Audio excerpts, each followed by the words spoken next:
Apakah kita wajib minta maaf pada setiap orang yang kita gibahkan walau dia tidak mengetahuinya, atau cukup meminta ampunkan kepada Allah saja?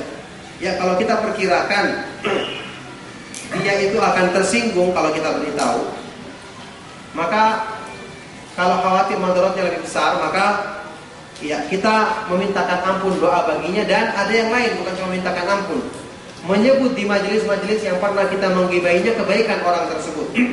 Jadi kita sebutkan di depan orang yang pernah kita gibahi, kita katakan bahwa saya dulu menggibahi fulan dan itu adalah keliru, tidak benar, dia adalah orang yang utama, dia adalah orang yang baik, dan seterusnya. Tapi kalau kita tahu bahwa orang ini, kalau kita terus terang mengaku dia tidak akan marah, ya sebaiknya kita sampaikan kepada dia agar dia benar-benar maafkan kita.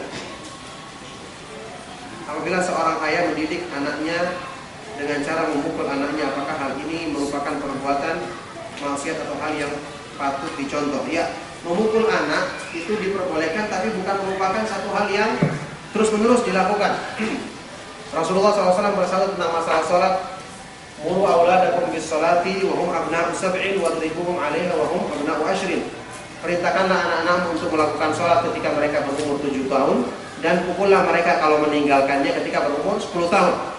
Dari sini Nabi SAW membolehkan anak itu untuk dipukul dengan syarat pukul yang bersifat mendidik dan tidak menyakitkan, tidak sampai pada wajah ya, atau menjadikannya cacat misalnya.